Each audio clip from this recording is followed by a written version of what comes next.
Welcome back to a live reading of The Effigy of Love, as written by Tony Schiablum and read by Juho Hankala.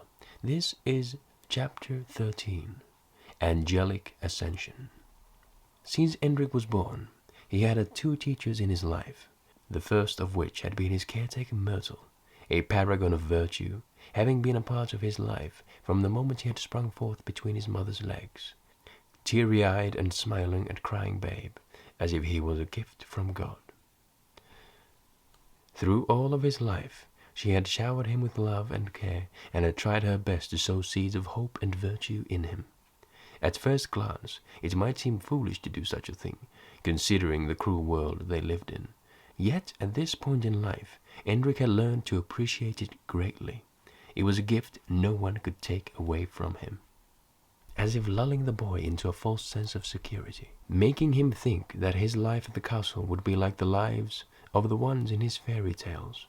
Endrik had already learned to walk and talk before he met with his second teacher, the whip.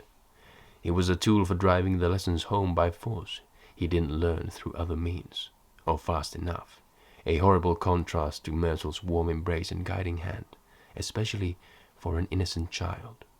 Though Endrik couldn't remember why he had met with the whip the first time he did, the experience of that streaking, hot pain across his back had been seared deep into his memory, and the white, stretched scar he had left across his back and ribs worked as a reminder of the greyness of the world.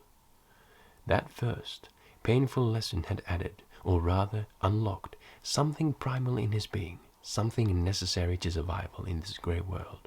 Something Myrtle could never understand nor teach him, and it burned so fiercely right now within him that it made him sick. That morning, when the silent dragons had stormed into his chambers and dragged Myrtle away, Endrik had not dared ask the men why or where they were taking his maid. Deep inside, though, he already knew the answer, and it pained him deep enough that the inferno within him almost slipped out. You see, though he might have successfully kept her a secret from the grey world, Myrtle was not of this world. She was wise and perceptive, and had realized Endrik harbored a secret long before he even realized it himself. She had heard it in the way he sighed. She had noticed it in the way he got lost in reverie. She had seen it in the dirt on his boots, and in the wrinkles on his shirt. Indeed, Myrtle had cared, nurtured, been present, and loved so wholeheartedly that she had seen right through Endrik's mask and found her dancing in his drunken thoughts. Even when embers and wine had dragged her out of his drawing room, had she continued to care, and with a soothing, almost angelic voice, said, "It'll be all right, young master. Everything will be all right. God has a plan for all of us." Now, standing by his window, watching the guards tie his old maid to the pole in the courtyard, Endrik could do nothing but take her words to heart, no matter how wrong they tasted. He couldn't believe the old maid accepted her fate without struggle or hesitation, not when he himself struggled to keep from retching as he watched the rope scrape against her wrinkly skin. He didn't want to witness it, but he felt he needed to. After all, it was his fault, wasn't it? Endrik might never have explicitly told Myrtle what he was doing behind everyone's backs, but she still harbored his secret in a sense. Oh, how it tormented him. Thinking back on all those times she had warned him to be careful, had cleaned up after him, gone through so much trouble because of him, and all he had done in his arrogance was turn a deaf ear to her. Now, due to this hubris, he had gotten the second out of the two persons he cared about into trouble, and felt he had to watch the punishment unfold, hoping the pain Myrtle would feel would somehow make him feel less bad. Watching Captain Felth bellow orders and gesture here and there in the courtyard, Endrik realized he had 3 teachers in his life, after all, and Felth's lessons had stuck with him without a single word or even a whip. There is no limit to man's cruelty. Even from distance, through the rain-stained glass, he could make out the grimace on the captain's face, as the rough rope scuffed against Myrtle's soft skin. A phantom pain throbbed in Endrik's wrists, and he idly rubbed his wrist as he contemplated the devastating scene. That they were tying Myrtle with her back against the pole surprised Endrik. He had always had his back whipped, but knowing Felth, he probably wanted to see the fear in Myrtle's eyes as the crack of the whip echoed between the grey walls. For all he knew, the cruel captain lived on fear like a vampire lives on blood. Endrik felt his fists and jaw clench as tight as the rope around Myrtle's wrists and ankles. The inferno inside of him flared hot red, and he wanted nothing more than to explode, fly out the window, incinerate the guards in the courtyard, grab Myrtle, and transport her somewhere safe and dry, as far away from the reaches of the castle as possible. Not a minute after his melancholy had turned into fury did he see it. The reinforcement to Felth's lesson, as well as the reason Myrtle was tied with her back to the pole. A wave of cold dread crashed over him like an avalanche, smothering the fire and washing all his colors into the flagstones beneath him. Without hesitation, he rushed out of the east wing and into the courtyard, but barely had he stepped through the doors when Wind, that silent dragon, grabbed him by the arm in a vice-like grip. "Let go of me, you low-born puppet, or I swear to God I'll—" "Wind!" Felth bellowed from the middle of the courtyard, smirking, as he gestured to the guard to bring the boy to him. "I said let go of me!" Endrik shouted and tried to wring his arm free, but the guard didn't even flinch as he silently dragged him to the middle of the courtyard. "If my father finds out what you're doing to—" Felth's cold, wet backhand crashed into Endrik's cheek, a brutal blow that caught him completely off guard. He looked up at the captain, eyes and mouth open wide, his free arm reaching to his throbbing cheek. The guards never touched the noble, especially without permission from someone of the higher class or when apprehending someone for a crime. This was an outrageous act in all senses that left Endrik dumbfounded. "Keep your thin lips sealed or I'll seal them for you," Felth hissed as he leaned closer to Endrik.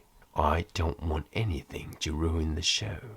Endrik felt vomit slowly rise up his throat as he threw a glance at Myrtle. The maid stood with her eyes closed in a pile of planks, logs, and other flammable debris.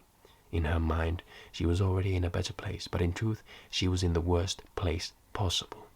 The thought of his maid being punished was in itself appalling, but the fact that she was going to be burnt like a witch at the stake was pure, inhumane horror.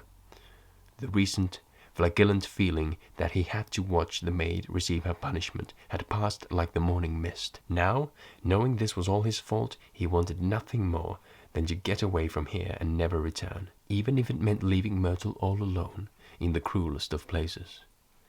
As soon as Endrik turned his face away from the spectacle, Felth grabbed him by the chin, turned his face back to the courtyard, and hissed, "This is what happens to traitors and conspirators." His foul breath smelled like the embodiment of death, perfectly befitting the scene. "Let's see if she won't spill her little secrets once things get hotter." Endrik clenched his jaw and strained against the captain's filthy fingers. "What? Not interested in talking anymore? Only a minute ago you seemed so full of spirit, rushing out here, flapping your tongue like a sail in a winter storm." Felth watched the fury swirl behind Endrik's blue-grey eyes and chuckled. As if the heavens wanted to intervene, the sky opened up and rain started pouring down in a torrential manner. Felth released Endrik's chin, straightened his back and bellowed, "It's time!" Ironically, or sadistically, it was embers who carried the sizzling torch that turned Endrik's grey prison into a palace of ashes. The only solace in the gloom was that Myrtle showed no signs of distress or regret as the flames slowly ate away at her corporeal self.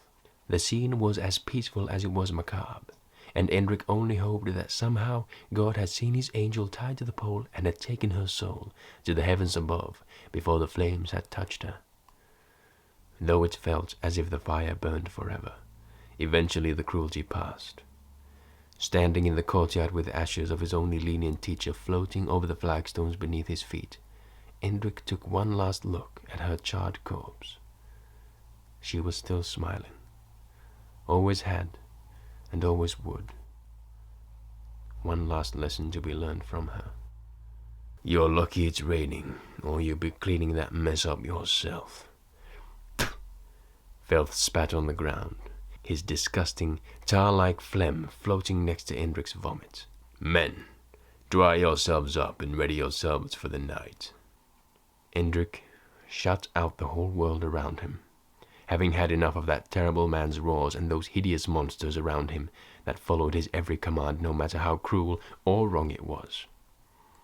As the courtyard finally fell silent, save for the deafening rain around him, a heavy, black cloak of grief settled over Endric's shoulders. "I'm so sorry.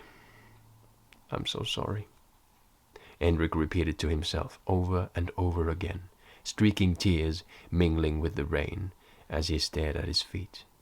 I should have told you my secret. Then you could have told them something, anything, and all of this could have been avoided. I could have taken your place, and this wouldn't have needed to happen, ever." Endric swallowed against his dry throat as his mind grew weary and darker. "You said secrets only hurt yourself, but who was hurt the most now? You should have told them something. You could have lied." The inferno roared in a horrifying chorus with Endric's inner voice. He felt his whole body shaking. From cold, from rage, for whatever reason. He felt betrayed by the world as he left the courtyard with determined steps. He couldn't believe things had taken such a turn, even when he hadn't told her anything. Would things have been different if he had told her? Maybe she could have come with them and escaped this ashen capital together. Myrtle haunted him all the way back into his chambers, where he collapsed at the window into a sobbing mess of a boy. Looking up at the cloud-covered sky, he kept cursing the world and praying to God. He hoped Myrtle was sitting there, somewhere at the rim of one of the clouds, still watching, still listening, still guiding him, lost as he was. You could have said anything, spoken the truth or told a lie, and saved yourself. Then I wouldn't be here, broken, beaten, and lost in the dark. I thought you never wanted me to hurt. Yet you've left me alone here." The taste of iron soured his mouth, and he felt the inferno rekindling inside of him. Then, as if she had indeed heard him up in the heavens, the clouds broke apart, and a single sliver of bright light shone right into his chamber, warming Endric's tear-streaked face. Her warm touch made feelings of shame crawl over him, as he realized that Myrtle would not have done any of those things. No, she had been, and still was, better than that. She had lived for Endric, taught him, fed him, taken care of him for all his life, and ultimately given her life for him and his secret. Her selfless act had granted him an opportunity to go on with his life, to still be with her, and to find a way out of this grey, selfish world. Yet here he was, crying alone, seething with rage and showering her sweet memory with selfish greed. "This is not who you are," Endric heard a voice whisper in the back of his mind. Hearing it, he closed his eyes and took a deep breath. Indeed, he was better than this, and Myrtle knew it. That's why she was up there, sitting next to God, and he was here, to make the world a better place yet. Myrtle had given him his one and only chance to finally act upon his dreams, to leave everything behind and start anew.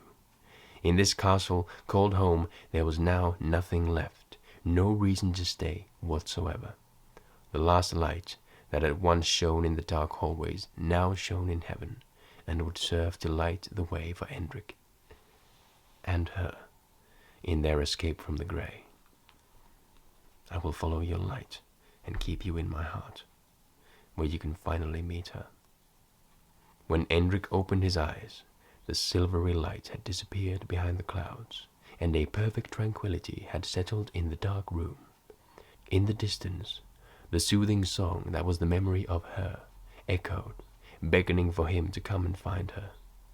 There was no doubt about it. The time had come to leave this ashen reality behind. Forever.